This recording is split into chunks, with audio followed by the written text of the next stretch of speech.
usapan niyo, ni Chris? Ano po? Anong usapan niyo lang na dalawa? Unang-una, nagbalikan ba? Nagbalikan. Ito ka naman nakareserve sa vlog, ha?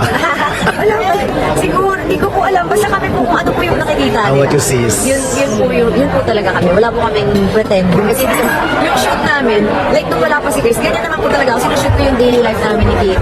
So nung dumating siya, ganun lang din. Hindi po kami na, ganito, gagawin natin, sweet tayo. Hindi po. At kayo ba ni Jane, daw was a type na parang, alam ko na ano naman kayo, inaalaga naman niya si Katie o tinitingnan din naman niya, iba no? Pero parang may time na medyo hindi kayo okay talaga. May time po na hindi okay. Basta simula po na naghiwalay kasi kami. Walang communication Ano na lang kami, parang pag punta siya, casual lang, civil lang. Kailan yung, at bakit nangyari na parang Nag-okay po kayo.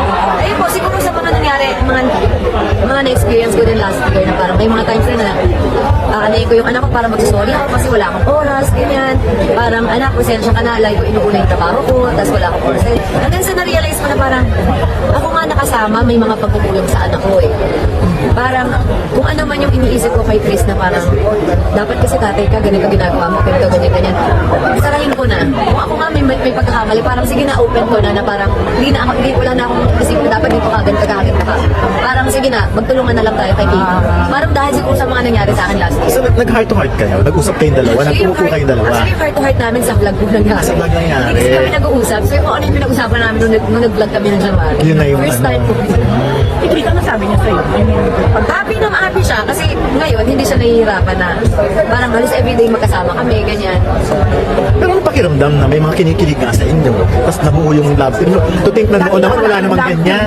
Nalaman na lang namin na kayo, Alam nag-date. niyo po, malaki po yung impact ni Katie kasi maraming nagmamahal kay Katie. Tapos nakita yung journey namin mag-ina. Tapos parang nakikita nila na parang dumating si Chris na, ayan na, may ano sa kanila. Parang nahulog sila sa ganong story. Na parang sobrang pagmamahal na kay Katie, gusto nilang mabuo si Katie. pero ito lahat ng ito na nakikita sa vlog and everything, hindi ito parang scripted, hindi ito parang kung mag-ano, would you say na talagang natural, fluid na Hindi siya vlog lang. Hindi po talaga, hindi po. Ano po kami, kung ano po yung, basta punta lang siya dito, tara punta tayo dito, ganyan. Yun lang po, wala po kami ini-script, wala kami, hindi ako nagpapakall, wala po kung gano'n. Ay, hindi ka nagpapafall. Basta napafall Sa mga tao? Hindi, kay Chris. Ay, hindi po. Pero nararamdaman mo napafall siya sa'yo. Para. yun na. Para. Pero hindi, yung kilig mo sa kanya, totoo yun. Saan po yung Yung parang pag may ginagawa siya, somehow siya pinapapangiti ka sa mga lambing-lambing Nakikita niya. naman. Batang-bata. Kasi like, pinamamao, di ba may tayo na ako dito. Pero ready ka bang ma-in love ulit? Sabi ko naman po, hindi naman po nag-close yung door natin dyan. Kay Chris. Ha? Open ka kay Pwede Chris. naman, hindi natin alam. Pwede naman po. Wala ba siyang ano kayo? Kasi sa ngayon, di ba kaka-open ko lang po na maging okay kami as maging para kay Katie. Muna. Ayaw mo na lang meron Oo, natin. yan pala naman siya. Yung palang yung in-open ko, hindi ko naman in-open na uligawan mo na ako. Walang ganon. So ngayon, parang nasa getting to know po kami. Okay? Kasi iba yung mga time na yun. Kaya syempre hindi ko siya, kasi parang iba yung tingin ko sa kanya, di ba? So ngayon, parang pinakikilala pa lang niya ulit yung sarili niya sa akin. Pero si Chris, hindi mo siya nararamdaman na parang nag-a-attempt siya. Kasi wait, kaya nung naghiwalay kami, bata pa po kami noon. So yun pa lang po yung pagkakalala ko sa kanya. So ngayon, pinakikilala pa lang niya sa akin, yung bago siya. Anong pagkakakilala mo sa kanya ngayon? Ngayon. Na hindi mo nakilala noon? Ngayon ko mas nararamdaman na mas tatay siya kay Katie. Na nagpapakaakit. Tatay ko talaga. Ngayon talaga. Ngayon ko nararamdaman. Tapos, yun, inaalagaan niya kami ni Katie. So, nararamdaman mo rin ba na mas mahal ka niya ngayon kesa noon? Ay, hindi ko po alam, hindi ko po tinanong. Pero mas maalaga po Dalagita. siya. Hindi, inaalagaan niya po talaga kami. Talaga? Oo, yung, like, tinutulungan niya kami sa bahay. Inaayos niya. Inaayos niya yung kwarto I-rearrange namin. niya. Oo. Wala pa yung mga gamit niya doon? Yung sala namin. Hindi niyo pa dinadala yung mga gamit niya. Yun ang tanong ng mga kahapon. Hindi pa dadala yung gamit. Hindi na. Diba? Diyan ka pa rin ba? Siyempre. Ako yung malapit na rin ba yun? Yes po.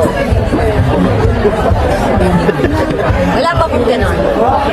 So, masasurprise ka ba pag nagparamdam siya sa'yo? Nagsabi siya? Parang hindi na kasi nakikita ko naman kinikilig pala siya eh, gano'n. Kinikilig siya. Ayun nga, genuine lang kanya. Kinikilig ba sa dalawa? Ha? Katie, kinikilig ba sa dalawa? Alam sa kanya.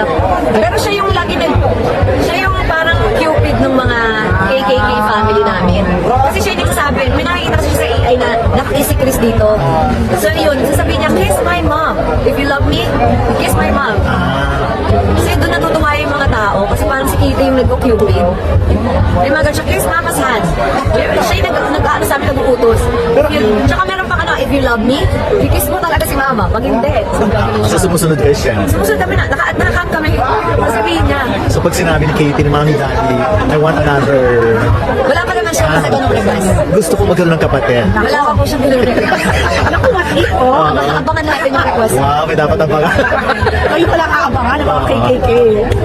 Grabe, no? Ano mga gagawin niyo pa? I'm sure maraming ina-expect sa inyong fans eh. Kami naman wala naman po may pinaplan eh. Basta kunyari, oy, punta tayo sa ano, lagay tayo, punta tayo ng ano, mag-staycation tayo, ganun lang. Ayun. Marami po kami plano, actually. Abroad, meron din, ganyan.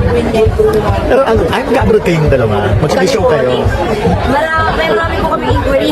Kaya nga, sabi sa iyo na buong ano niyo. Yung kakay naging dam. Ngayon kayo naging Kakay dam. hindi naman. Kaya hindi ko nga ano nga po, ang dami po talaga. Talong dati parang may mga kontra pa, ngayon naman push ng push. Di ba? Tapos pinag-kiss kami Kasi ganda nung- pinag-kiss kami kahapon. Sabi niya sa chick lang, sige na, malayo pa kami. Uwi pa kami ng Iloilo, uwi pa kami sa- Pumunta na sila para sa fan meet namin. Ang layo nila. Tapos, din nag-kiss dito. Diyos ko, naglupasay. Diyos ko, parang sila, ano nangyari? Dito. Kidyan pa lang yun ha. O, dito pa lang yan, ha? What more kung ano. Ay, Diyos ko. Pero ang pinakamagandang message sa inyong fans, sa inyong dalawa. Ang dami po. Nakakahiya. Ano yung pinaka-pinamaan ka talaga? Kahapon, kinikilabutan ako sa kanila kasi parang hindi namin alam kung ano ba kami. Parang umiiyak sila, thankful sila. May mga testimony na gumagaling.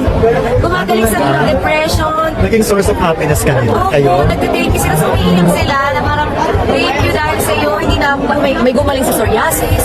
Mas naging positive ang ano nila eh. Naloloko, sabi ko, habang nagtestimony sila, ginagawa ko si Chris, ano po ginawa natin sa kanila? Grabe, nagkaroon ng healing power yung Oo, tanda. pumunta na kasi ko, hindi ko alam, nakakagaling na po pala kami. Sabi ko. Pero may pressure ba? Kasi ganun yung fans, may pressure ba sa inyong dalawa? Or especially ikaw, na ayaw mo silang ma-disappoint. Hindi ko po iniisip po yan. Basta ako kung ano lang naman po ako yung pinapakita ko eh. So, ayun.